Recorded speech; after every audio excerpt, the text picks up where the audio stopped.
नमस्कार मित्रों, स्वागत है आपका गैजेट 360 हिंदी पे। मैं हूं आपका दोस्त आदित्यनाथ और आज हम लोग बात करने वाले हैं पैनल्स के बारे में। पैनल्स यानी कि वो पैनल्स जो कि आपके मॉनिटर्स में इस्तेमाल हो रहे हैं बैक एंड पे। यानी कि हो सकता है कि आप मार्केट में निकले हो एक नया मॉनिटर लेने, हो सकता है वो ऑफिस वर्क के लिए हो, घर में बैठ के गेम्स खेलने के लिए हो या सिर्फ मूवीज देखने के लिए हो, पर आपके बजट के अनुसार और आपकी नीड्स के अनुसार कौन सा पैनल आपके लिए बेस्ट हो सकता है। ऐसे बड़े सारे प्रश्न होंगे आपके मन में जिनका जवाब देने आज मैं यहाँ पे आया हूँ। और अगर आप गैजेट 360 हिंदी पे नए हैं तो भैया चैनल को सब्सक्राइब करिए, वीडियो को लाइक कर दीजिए। हम जरा शुरू करते हैं। दोस्तों, जितने भी मॉनिटर्स होते हैं आधे ज्यादा मोस्टली मॉनिटर्स जो होते हैं वो इस्तेमाल करते हैं एलसीडी डिस्प्लेस को, जो कि पावर्ड होती है एलईडी बैकलाइट्स द्वारा, जब पीछे से उस पर रोशनी फेंक रही होती है। अभी जो एलसीडी डिस्प्ले है इनमें अरेंजमेंट की प्रकार भिन्न भिन्न होती है, जिसके बेसिस पे हमको मेजर 3 पैनल्स मिलते हैं, आईपीएस, वीए और टीएन पैनल। अब भाई आईपीएस होता है इन प्लेन स्विचिंग पैनल्स, और वहीं जो आपका वीए है वो है वर्टिकल अलाइनमेंट पैनल्स, और जो टीएन है वो ट्विस्टेड न्यूमैटिक पैनल्स है। अब भैया इनकी हिस्ट्री भी पता होनी थोड़ी बहुत जरूरी है। अब जो ट्विस्टेड न्यूमैटिक पैनल्स है वो बड़े ही प्राचीन टाइम से चले आ रहे थे, यानी कि सबसे पहली जो एलसीडी टेक्नोलॉजी शायद से पायनियर की गई थी वो टीएन पैनल्स की थी, तो इसलिए वो शायद से अभी भी उपलब्ध है। पर टीएन पैनल्स की मैन्युफैक्चरिंग अब वैसी नहीं रही जैसी पुराने जमाने में होती थी, और आजकल थोड़ा वो आउट ऑफ फैशन से हो गए हैं। अब फिर आपके आते हैं आईपीएस पैनल। अब भाई आईपीएस पैनल जो होते हैं वो उनकी कुछ खूबियां हैं, कुछ अपनी खुद पर्टिकुलर खामियां भी हैं, पर वो जो है आजकल बड़े डिमांड में है। क्योंकि कलर एक्यूरेट वर्क करने वाले लोगों को आईपीएस पैनल बड़े पसंद आते हैं। वहीं फिर वीए पैनल है, भाई नए आए हैं थोड़े मार्केट में, और वीए पैनल्स पे काफी ज्यादा और मेहनत मशक्कत की जा रही है, क्योंकि उनके अंदर कुछ लेटेंट बढ़िया चीजें हैं जो कि उनको डीपर ब्लैक्स दिखाने में मदद करती हैं। वहीं दूसरी ओर उनके अंदर कुछ ऐसी खामियां हैं जिसकी वजह से लोग काफी ज्यादा दुखी भी हो जाते हैं, और कुछ पर्टिकुलर यूज केसेस में तो वीए पैनल्स मैं लोगों को रिकमेंड करता ही नहीं हूं। तो आइए जरा इन सारे पैनल्स के अंदर थोड़ा और घुस के देखते हैं कि किन किन पैरामीटर्स के मामले में कैसा परफॉर्म करते हैं ये।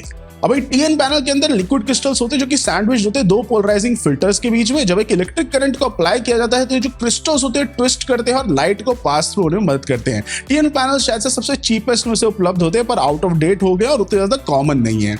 वर्टिकल अलाइनमेंट पैनल्स जो होते हैं इनके अंदर वर्टिकली अलाइन क्रिस्टल्स होते हैं जो कि लाइट को अलाउ करते हैं पास करने के लिए टिल्ट करके, और वीए क्रिस्टल्स जो होते हैं परपेंडिकुलर होते हैं सबस्ट्रेट के। वीए पैनल उतने ज्यादा कॉमन नहीं है आईपीएस पैनल जैसे ही मॉनिटर्स के लिए, पर टीवीज के लिए काफी कॉमन चॉइस है। इन प्लेन स्विचिंग पैनल्स के अंदर जो आईपीएस क्रिस्टल्स होते हैं पैरेलल होते हैं ग्लास सबस्ट्रेट के साथ, और वो रोटेट करते हैं सबस्ट्रेट के प्लेन में ही ताकि लाइट आ जा सके कैमरा के शटर की तरह ही। अब आईपीएस पैनल सबसे ज्यादा कॉमन है आजकल के मॉनिटर्स पे। अब अगर हम मापदंडों पे बात करें जैसे कि कॉन्ट्रास्ट रेशो, रिस्पॉन्स टाइम वगैरह, तो कॉन्ट्रास्ट रेशो सबसे जबरदस्त हमको देखने को मिलता है वीए पैनल्स में, जिनमें एकदम डीप ब्लैक्स होते हैं। तो अगर आप एक ऐसे व्यक्ति हैं जो कि अंधकार भरे कमरों में अपने मॉनिटर पे कुछ देख रहे हैं, हाँ जी भैया मैं आपकी तरह देख रहा हूं, अगर आप ऐसे व्यक्ति हैं तो आपको वीए पैनल पसंद आएंगे क्योंकि उनमें डीप ब्लैक्स होते हैं काफी ज्यादा। वहीं जो आईपीएस है वो थोड़ा बीच में है, उनमें ठीक ठाक ब्लैक्स होते हैं। आजकल के मॉडर्न जो आईपीएस पैनल्स हैं उनमें वीए जितना बढ़िया ब्लैक तो नहीं होता, बट फिर भी ठीक ठाक ब्लैक होता है।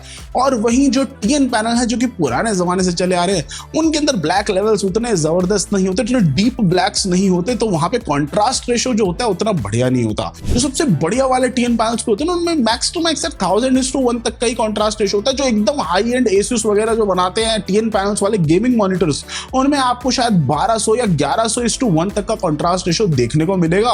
वहीं दूसरी ओर आईपीएस जो है वो भी सिमिलर रेंज में ही है कॉन्ट्रास्ट रेशो के मामले में, लेकिन अब आईपीएस टेक्नोलॉजी में थोड़ा और मेहनत मशक्कत कर दी गई है। नैनो आईपीएस भी आ गया है और आईपीएस में ही और दिन ब दिन एडवांसमेंट हो रही है, तो उसमें कॉन्ट्रास्ट रेशोस बढ़िया देखने को मिल रहे हैं। वहीं जो वीए है वो तो भैया 3000:1 तक कॉन्ट्रास्ट रेशो भी पहुंचा देता है मॉनिटर्स में, और अच्छी खासे यहाँ पे डीप ब्लैक्स यहाँ पे देखने को मिल जाते हैं। अब इसके बाद अगर हम बात करें रिस्पॉन्स टाइम्स की, तो भैया टीएन पैनल्स जो है बड़े समय से चले आ रहे हैं। टीएन पैनल्स में आपको बहुत जबरदस्त रिस्पॉन्स टाइम देखने को मिल सकता है। ऑलमोस्ट कुछ केसेस में 1 मिलीसेकंड या उससे कम तक का भी आपको रिस्पॉन्स टाइम देखने को मिल सकता है एक टीएन पैनल में। तो बहुत हाई एंड गेमिंग मॉनिटर्स जो होते हैं जो मतलब जिनको बस रिस्पॉन्स टाइम से ही मतलब होता है, कलर एक्यूरेसी जाए तेल लेने, डीप ब्लैक्स जाए तेल लेने, वैसे लोग जो होते हैं वो एकदम हाई एंड वाले टीएन पैनल वाले गेमिंग मॉनिटर्स भी खरीद लेते हैं जहां पर रिस्पॉन्स टाइम सर्वोपरि होता है। फिर इसके बाद आपके आईपीएस पैनल्स आते हैं जिनका रिस्पॉन्स टाइम थोड़ा बहुत ठीक ठाक होता है, आपको 4 मिलीसेकंड तक का, 7 मिलीसेकंड तक का रिस्पॉन्स टाइम वहां पे देखने को मिल जाता है आईपीएस पैनल्स में, जो आजकल के मॉडर्न वाले आ गए बढ़िया वाले। और वहां पे आपको थोड़ा बहुत रेजोल्यूशन पे कॉम्प्रोमाइज करना पड़ता है अगर आपको हायर रिस्पॉन्स टाइम चाहिए। वही जो वीए पैनल्स है, वीए पैनल्स में आपको बहुत जबरदस्त रिस्पॉन्स टाइम वाले मॉनिटर्स तो नहीं मिलेंगे, कुछ हाई एंड एकदम मॉनिटर हैं जैसे कि सैमसंग के कुछ मॉनिटर्स हैं ओडिसी वगैरह जो कि वीए पैनल्स के साथ आते हैं। वो जो महंगे वाले मॉनिटर होते हैं तो वहां पे वो अलग ही टेक्नोलॉजी का इस्तेमाल हो रहा होता है ताकि वो रिस्पॉन्स टाइम को बढ़िया रख सके। बट उस केसेस में भी आपको थोड़ी बहुत कभी कभी ब्लैक स्मीयरिंग शायद देखने को मिल जाए या ब्राइट एरियाज में वो ओवरशूट कर जाए कलर्स को, ये भी संभव है। तो ये जो मतलब इश्यूज होती है कुछ इनहेरेंट होती है, पैनल की टेक्नोलॉजी के ऊपर निर्भर होगी कि आपने कौन सा लिया है। तो रिस्पॉन्स टाइम अगर आपके लिए सर्वोपरि है तो भैया आप आंख मूंद के पैनल की ओर जा सकते हैं। बट अगर आपको एक मिडिल ग्राउंड अच्छा चाहिए तो आईपीएस पैनल यहां पे भी मैं रिकमेंड करूंगा। अब इसके बाद अगर हम जाए ब्राइटनेस पे, तो भैया ब्राइटनेस ऐसी चीज है जो कि इस बात का फंक्शन नहीं है कि आप कौन सा पैनल इस्तेमाल कर रहे हैं। ब्राइटनेस तो भैया मैन्युफैक्चरर के हाथ में है कि उसने कितना बढ़िया पैनल बनाया, कितना ब्राइट वो जा सकता है। तो अब क्योंकि TN panel out of fashion जा चुके हैं, लोग मैन्युफैक्चर ही नहीं कर रहे उतना ज्यादा उनको, तो आजकल जो आपको आईपीएस और वीए पैनल्स हैं उनमें एचडीआर वाले मॉनिटर देखने को मिलेंगे जो कि एकदम सफिशिएंटली ब्राइट जा रहे होते हैं। और टीएन पैनल्स में अब उतना ज्यादा एचडीआर वाले लेवल के मॉनिटर देखने को नहीं मिलेंगे। कलर गैमेट की बात करें तो क्योंकि टीएन पैनल वाली टेक्नोलॉजी पुरानी है तो वहां पे आपको max to max sRGB coverage तक देखने को मिल जाएगी, थोड़ी बहुत 100% एसआरजीबी से ऊपर कुछ टॉप एंड मॉनिटर्स में देखने को मिल जाए। बट DCI P3 लेवल का जो कलर गैमेट होता है वो सपोर्ट आपको टीएन पैनल में देखने को नहीं मिलेगा।